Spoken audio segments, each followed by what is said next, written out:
ውድ ቤተሰቦች ታሪካችን ከተመቻችሁ ላይክ፣ ሼር፣ ሰብስክራይብ ማድረግ እንዳትረሱ። ታሪካችን ሲጀምር በራሷ በጣም የምትፈራውን አንዲት ተማሪ እያሳየን ነው። ሻዊ በጠዋት እንደተለመደው ወደ ትምህርት ቤት ስትገባ አንድ ባለቢጫ ፀጉር ጋር ትጋጫለች። የገጫት እሱ ቢሆንም ይቅርታ ጠይቃ እየሮጠች ትሄዳለች። በዚህን ጊዜ ሁሉም ተማሪ ያለ ጥፋቷ እንዴት ይቅርታ ትላለች በማለት በግርምት ያያታል።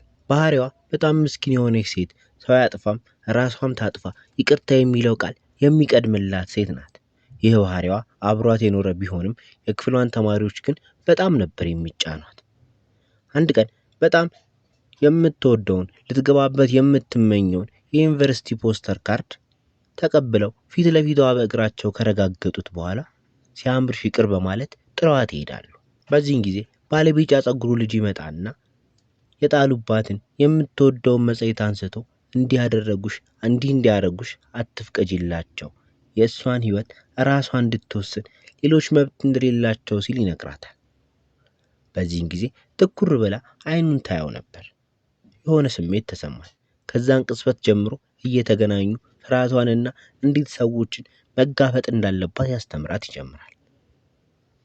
ክፍል ውስጥ ሳይቀር እንዴት ሰላም ማለት እንዳለባት እያስተማራት ሻዊ ለመጀመሪያ ጊዜ አጠገቧ ያሉትን ተማሪዎች ሰላምታ ሰጥታ በጣም ደስ አላት።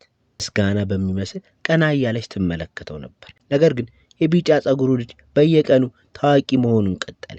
ባስኬትቦል ሲጫወት በኃይለኛው ትደግፈዋለች። ይሁን እንጂ እሱን የሚፈልጉ ሴቶች ብዙ ስለሆኑ እሱ መቼም ከኔ ጋር አይሆንም በማለት ትኩረቷን ወደ ትምህርቷ ታደርጋለች። ማታ ላይም ቤቷ ቁጭ ብላ ባለቢጫ ፀጉሩ ያላትን እያስታወሰች እያለ ብቻዋን ትስቃለች። እሱ ያላትን እያሰበች ደስተኛ ለመሆን ትሞክራለች። ነገር ግን በማግስቱ ትምህርት ቤት ውስጥ ጠዋት ላይ ድሮ የተማረችበት ትምህርት ቤት ጓደኞቿን ታገኛቸዋለች። እነሱም ወዲያው ስለ መልኳና ስለ ቁመናዋ እንዲሁም ወደፊት እገባበታለሁ ስላለችበት ዩኒቨርሲቲ በመጥቀስ ያሾፉባታል፣ ስቀውም ያስታልቁባታል። በዚህን ጊዜ በመከራ ያመጣችው ሰው የመቅረብ ስሜትና ከሰው ጋር የመግባባት ባህሪዋ በአንድ ጊዜ ይጠፋል። ይህ ሁሉ ሲፈጠር ግን ኤጄ በሌላ በኩል ሆኖ እያያት ነበር።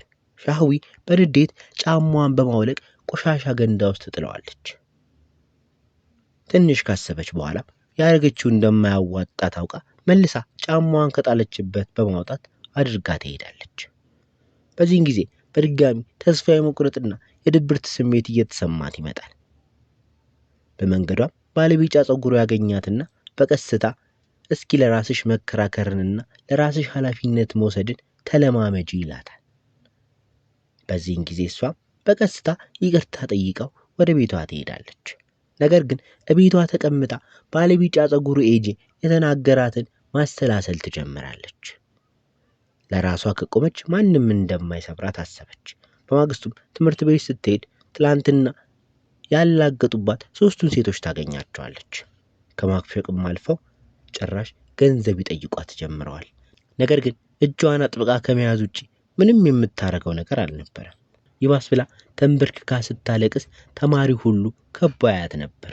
በዚህን ጊዜ ባለቢጫ ፀጉሩ ልጅ መጥቶ አጠገቧ በመሄድ እርዳታ ከፈልግሽ እኔን ጠይቂኝ በማለት ያስፈራሯትን ቀልባቸውን ገፎ ያባርላታል። ከዛን ቀን ጀምሮ አዲሷ ሻህዊ ተፈጠረች። እስከዛሬ ያላደረገችውን ነገር ማድረግ ጀመረች። የምታመጣውን ምሳ አብረዋት ካሉ ልጆች ጋር መብላትና ጥሩ ጓደኝነት እንዲኖራቸው እንደምትፈልግ ትነግራቸዋለች። በዚህን ጊዜ ባለቢጫ ፀጉሩ ኤጄ የተኛ በማስመሰል የምታወራውን ሁሉ ይሰማት ነበር። በማግስቱም የተማሪዎች የመቀመጫ ቦታ ይቀያየር ስለነበረ በዛን ቀን ኤጄ አጠገቧ ሄዶ ይቀመጣል። እናም ለክፍሉ ተማሪዎች በጩኸት ሻዊ ቆንጆና መልከ መልካም ብቻ ሳይሆን ልቧ ቀና የሆነ ሴት እንደሆነችና የእሷ ጓደኛ መሆን በራሱ መታደል እንደሆነ ተናግሮላት ቁጭ ይላል።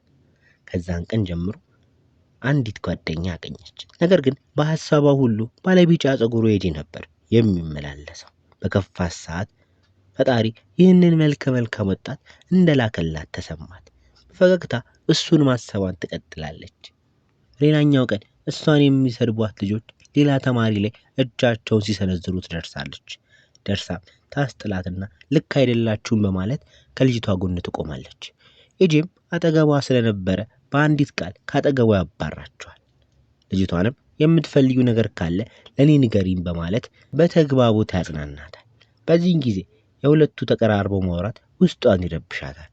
አብረው ቢሆኑ የሳለችውን ዓለም መልሳ ናደችው። በዚህን ጊዜ ራሷን እያጃጃልኩኝ ነው በማለት እየተራመደች እያለ ያቺው ልጅ ትጠራታለች። ሰላምታ ሰጥታትም ወደ ጓደኞቿ ጋር ትወስዳታለች። እናም እሷ በፊት አይናፋርና ለሰዎች እንኳን ምንም ነገር መናገር የማትችል ልጅ እንደነበረች ትነግራታለች። አሁን ላይ ግን ይህ ያመጣችው ኮንፊደንስ ባለቢጫ ጸጉሩ ኤጄ አግዟት እንደሆነና የፍቅር ግንኙነትም ጀምረው እንደነበር ባህሪያቸው ስላልተስማማ እንደተለያዩና አሁን ላይ ለሱ ምንም አይነት ፍላጎት እንደሌላት ትነግራታለች። በዚህን ጊዜ ሻህዊ የተናገረችው ነገር ከእውነት የራቀ እንደሆነ ትጠረጠራለች። ሻህዊ መልሳ ውስጧ ለሱ ብቁ እንዳልሆነች ስለሚሰማት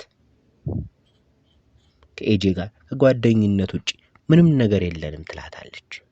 ከዛን ቀን ጀምሮ ሲጠራት አትመልስለትም። በአጠቃላይ ባላየ መሆን ትጀምራለች። ኤጄ በዚህን ጊዜ በጣም እየተናደደ ይመጣል።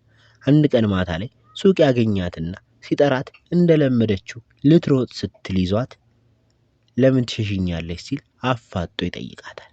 በዚህን ጊዜ ስቅስቅ ብላ ማልቀስ ትጀምራለች። ኤጄም እንባዋን ከጠረገላት በኋላ እንደሚወዷት እሷም እንደምትወደው እንደሚያውቅ ይነግራታል። ሻህዊም ወዲያው ጓደኞቿ ጋር በመሄድ ኤጄን እንደምትወደው እንደነገረችው ትነግራቸዋለች። እነሱም በጓደኝነታቸው ደስታቸውን ይገልጹላታል። ከዛን ቀን ጀምሮ ኤጄና ሻህዊ በጣም ጥብቅ ፍቅረኛሞች ሆኑ። ሻህዊም ኤጄን አንተ ማለት በአመት አንድ የምትታይ ወፍ ነህ በማለት ፍቅሯን መግለጽና ከሱ ጋር ስትሆን ሰላም እንደሚሰማት ትነግረዋለች። እናም የክረምቱ ወቅት ላይ እረፍት ላይ ስለነበሩ የድሮ ጓደኛው ሻውኪ ልታናግረው ትጠራዋለች። ቀጥላም ከተለያዩ ቀን ጀምሮ እስከ ዛሬ እሷ በጣም እንደምትወደው ነገር ግን አብረው መሆን እንደማይችሉ የእነሱ አብረው መሆን በጣም ብዙ ነገር እንደሚያበላሽ ታሳስበዋለች። እንዲሁም ለህይወት ፍቅርና መተሳሰብ ብቻ በቂ እንዳልሆነ ዋናው ነገር ባህሪ ካልተጣጣመ መፍረሱ እንደማይቀር ቢሆንም ግን እነሱ አሁን እንደዚህ ባሉበት ሁኔታ ራሱ በጣም ደስተኛ እንደሆነች ትነግረዋለች።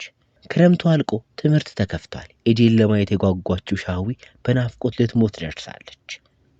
በጉጉት ቀዱ ደርሶላት ጉጉቷን ለማስታገስ ወደ ክፍል ብትገባ ብትጠብቅም ቀናት አለፉ።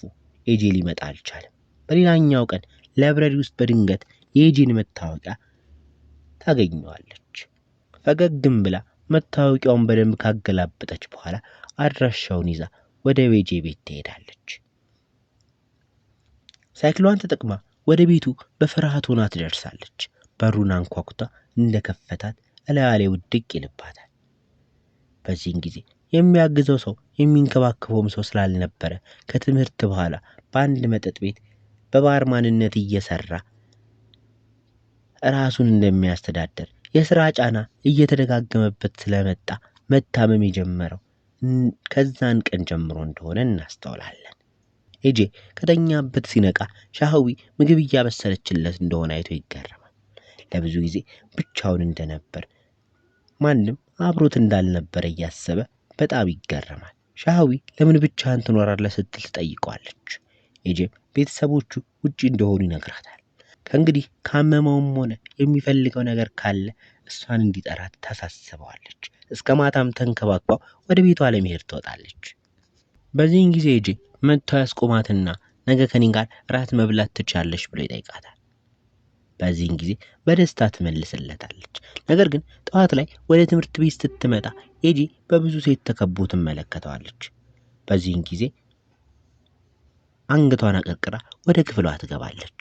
ምሳ ሰዓት ላይም ከጓደኞቿ ጋር ተቀምጣ ኤጄ ለሚያሳያት ነገር የተለየ እንዳልሆነና ለሁሉም ሰው መልካም ስለሚያስብ እንደሆነ ይነግሯታል። እሷም አጠገብ ያሉትን ወነጃጅቶች እያሰበች ለሱ እንደማትገባው ትደመድማለች። በዚህን ጊዜ አንደኛዋ ጓደኛዋ በፊት ኤጄ የሰጣትን ደብተር አውጥታ ታሳያታለች። ጽሑፉም ምንም አይነት ውሳኔ ለመወሰን ከፈለግሽ ፍርሃትና ሰው ምን ይለኛል የሚሉ ነገሮችን እንዳያቆሙሽ የሚል ነበር።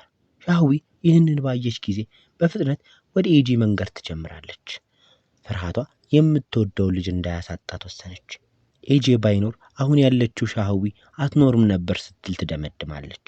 ቦታውም ላይ እንደደረሰች ኤጄ ቀድሟት ነበረ። እንደምትወደው ከነገረችው በኋላ በፍርሃት ማልቀስ ትጀምራለች። እሱም አጠገቧ ከተጠጋ በኋላ ቀና አድርጎ እንደሚወዳት ይነግራታል። ከዛን ቀን ጀምሮ ከቤት በር ስር እየጠበቃት አብረው ነበር የሚመጡት። እጅ ለእጅ ተያይዘው ይህንን ያዩት የትምህርት ቤቱ ተማሪዎች ሊያብዱ ደረሱ። በሌላኛው ቀን ሻህዊ ለኤጄ ያዘጋጀችውን 335 ጥያቄ የያዘውን ደብተር ታሳየዋለች። ይህን ያደረገችው እሱን በደንብ ማወቅ ስለምትፈልግ እንደሆነ ትነግረዋለች። ብቻ ምን አለፋችሁ የማይለያዩ ሆኑ። ትምህርት ቤት ውስጥ አብረው ናቸው። ዕቃ ለመግዛትም ቢሆን በአንድ ኤርፎን ለጋራ ሙዚቃ ሲያዳምጡ፣ ምግብ በጋራ ሲበሉ፣ ክፍል ውስጥ በጋራ ሲሳተፉ፣ ሲሰሩ፣ በአጠቃላይ ያልሄዱበት አልነበረም። ፍቅር ያበዱት ልጆች አብረው የሚሆኑበት ጊዜ እያበቃ እንደሆነ ግን አላወቁም ነበር። እንደተለመደው ከ335 ጥያቄዎች ውስጥ የቀኑ ጥያቄ ላይ ደርሰዋል። ጥያቄውም የቤተሰቦች ቁጥር ስንት ነበር የሚልና በጣም ቀላል ጥያቄ ነበር። ኤጄን ግን ክፉኛ አስቆጣው። አመሉ ሁሉ ተቀየረ። ሻህዊ ግራ ተጋብታለች። ባህሪው መቀየሩን የሁለቱ ጓደኞች ሳቀር ያስተውሉ ነበር። በተፈጠረው ነገር ያላቸው የፍቅር ግንኙነት እየተሸረሸረ መጣ። አንድ ቀን ከሰዓት ተሰብስበው እያለ አንዲት ልጅ ኤጄን መታ ታናግረዋለች። ሻህዊም ማንነቷ ይነግረኛል ስትል፣ እሱ ግን ዝምታውን መርጦ ቁጭ ይላል። ያገኛትም ልጅ ማታ ማታ የሚሰራበት መጠጥ ቤት ያለች የተከበረች ደንበኛው ስለነበረች እሷን ደግሞ ማስከፋትም ሆነ እሷን ማንጓጠጥ ስራውን ያሳጣዋል። ስራውን አጣ ማለት ደግሞ የዕለት ተዕለት እንኳን ምግቡን የሚሸፍንበት ነገር እንደማያገኝ ያውቃል። ቀናት እያለፉ ኤጄ ሻህዊን ከነጭራሹ ማናገር ያቆማል። ሻህዊ ግን ደፍራ ችግሩን እንኳን መጠየቅ አልቻለችም ነበር። ነገር ግን የሆነ ነገር እንደሆነ ውስጧ በጣም ይጠረጥር ነበር። ወዲያውም ኤጄ ጓደኛው ጋር በመሄድ ችግሩን ትጠይቀዋለች። እሱም ችግሩን ሳይሆን የሚሰራበትን መጠጥ ቤት አድራሻውን ይሰጣታል። ጊዜ ያላጠፋችው ሻህዊ ወደ መጠጥ ቤቱ ትሄዳለች። እንደደረሰችም እንደተያዩ በጣም ደንግጦ እጇን ጎትቶ ከመጠጥ ቤቱ ያስወጣትና ለምን እንደመጣች በጩኸት ይናገር ጀመር። እናም አሁን ማውራት እንደማይችል ነገ ተገናኝተን እናወራለን በማለት ይቀጥራታል። የቀጠሮውን ቦታ ላይ እንለያይ ሲል ቅስሟን ይሰብራታል። ጊዜውም ይሄዳል። ከብዙ ጊዜ በኋላ በጣም ስለናፈቀችውና ከአእምሮ መጥፋት ስላልቻለች በፍጥነት እየነዳ ይሄዳል። ከብዙ ፍለጋ በኋላ መጀመሪያ የተገናኙበት ቦታ ሄዶ ያገኛታል። በዚህን ጊዜ ሻህዊም በፍቅር ስትጠራው ስለ ቤተሰቦቹ የጠየቀችው ጥያቄ መልሱን ጽፎ ይሰጣታል። እናቱ በ3 ዓመቱ እንደሞተች፣ አባቱም በእናቱ ሞት ምክንያት እንደጠፋ፣ ወላጆቼ ውጪ ናቸው ብሎ ያላት እሷም ቢሆን እንድታዝንለት ስላልፈለገ እንደነበር ይነግራታል። በዚህን ጊዜ ሻህዊ አንድ ነገር ተረዳች። ጠንካራ የሚመስለውና ሰዎችን የሚያግዘው ኤጄ ራሱ ውስጡ በጣም የተሰባበረና ብቸኛ እንደሆነ፣ ምስኪን እንደሆነ አወቀች። የራሱ ጭንቀት ሳያንሰው እሷ ስለተጨመረችበት ይቅርታ ጠይቃው እየተቃቀፉ እያሳየን ታሪካችንን እዚህ ጋር እናበቃለን። ውድ ቤተሰቦች ታሪካችን ከተመቻችሁ ላይክ፣ ሼር፣ ሰብስክራይብ ማድረግ እንዳትረሱ። ይመቻችሁ።